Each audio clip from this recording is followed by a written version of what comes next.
Добар ден и од мене.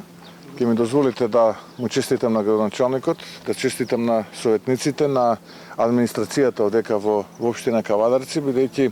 навистина сето ова кое што се работи представува, како што каже и Митко, лицето како треба еден градоначалник, еден градски татко заедно со советниците и со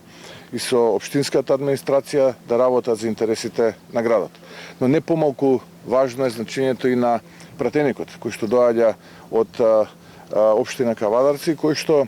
можам да кажам дека секојдневно се бори во рамките на македонскиот парламент да обезбеди проект плюс финансии плюс кој што би можеле да од страна на централниот буџет дојдат до локалниот буџет овдека во општина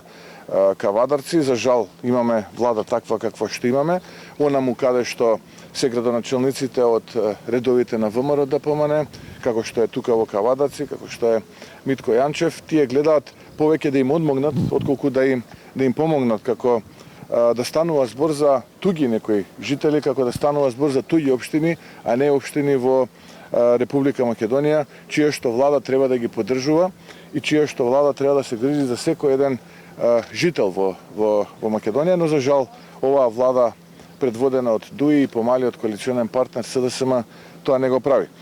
Така што морам да сумирам дека сите овие проекти кои што се сработени овдека во Кавадарци, кои што се отпочнати со работа и кои што треба да се дозавршат,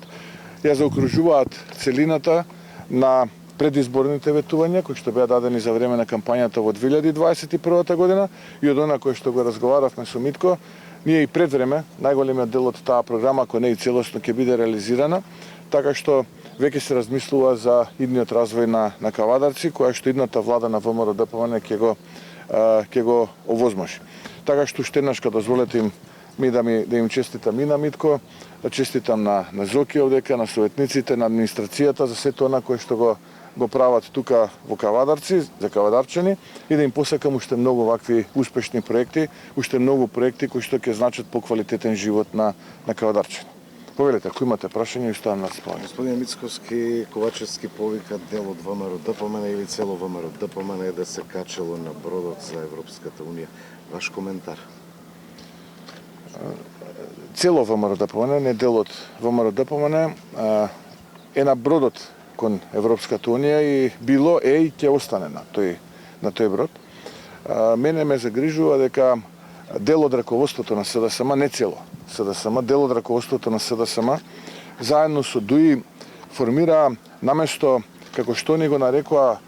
Европски фронт, формира антимакедонски фронт. И тоа ме загрижува, бидејќи тоа е една појава на уништување на сопствениот народ, за да може да биде задржана сопствената позиција уште некој месец повеќе. И таа пракса која што денеска ја гледаме и која што се случува во Македонија, ќе остави навистина сериозни последици, кои што потоа ќе ни требаат години да ги рехабилитираме. Јас сакам да му порачам на Ковачевски да не си игра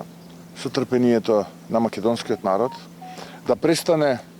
да го уништува македонскиот идентитет, за да може тој и малкумина, повторно ќе кажам, не цело СДСМ, малкумина, кои што се нарекуваат себе си за раководство на СДСМ, за да ги задржат своите позиции, да распродаваат од македонскиот национален идентитет, затоа што се тоа ќе заврши. За неколку месеци од денеска имаме техничка влада, имаме и претседателски и парламентарни избори, еве во најлош случај. Ако немаме предвидени парламентарни избори, за неколку месеци од денеска завршува ова. Прашањето е каква трага ќе остави позади себе и каков однос ќе има откако ќе се шета низ македонските улици и сокаци овој човек, имајќи предвид што све му направи на македонскиот идентитет, на македонскиот народ за ова кратко време откако беше назначен за председател на владата. Затоа го предупредувам барем овие неколку месеци кои што му преостанаа да биде премиер, достоинствено да ги помине без да прави дополнителна штета на македонскиот идентитет и да се приклучи на македонскиот фронт и на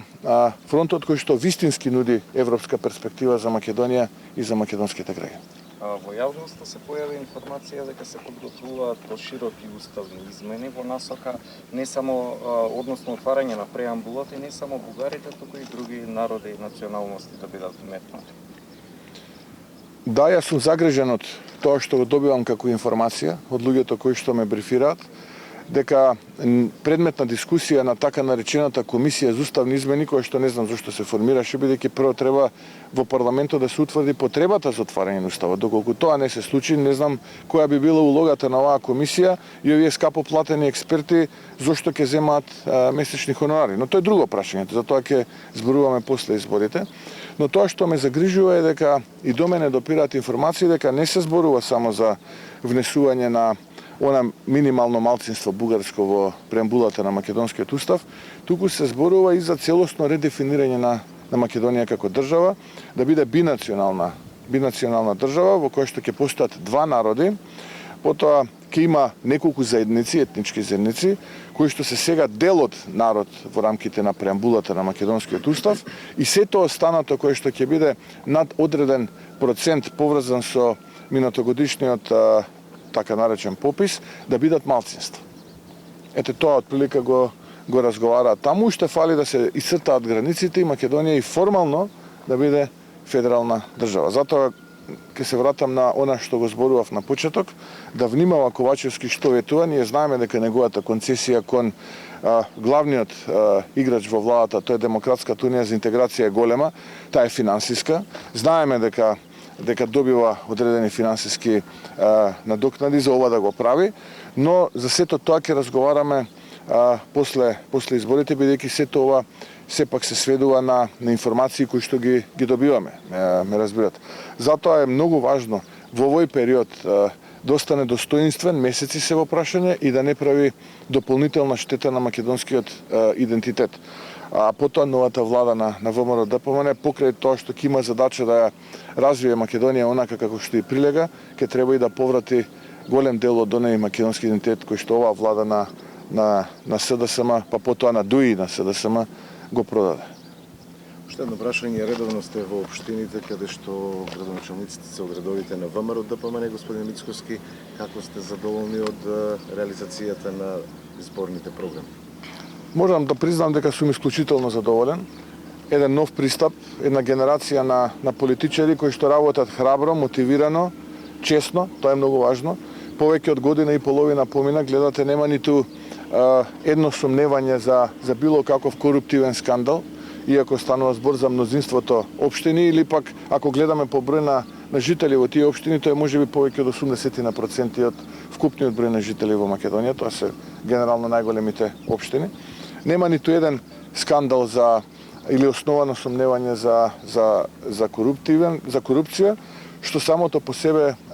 кажува дека на овој начин храбро, посветено, честно, одговорно ќе работи ВМРО ДПМН како една влада во Македонија. Можам да кажам дека пример исто така во овој дел од нашата држава за таков тип на работење е градоначалникот Митко Јанчев овдека во Кавадарци, храбро, посветено, честно и нема како резултатите да не се видат, а тие ги гледаат кавадарчани секојдневно. Така што ако ме прашувате како ја оценувам работата, би ја оценил со највисока оценка и само ги охрабрувам така да продолжат и во иднина, бидејќи има многу да се сработи за Македонија, македонските граѓани во годините што следат и да се врати сето на кое што е загубено изминативе, веќе речиси 6 години од владата на ДУИ и помалиот коалиционен партнер СДСМ. Благодарам.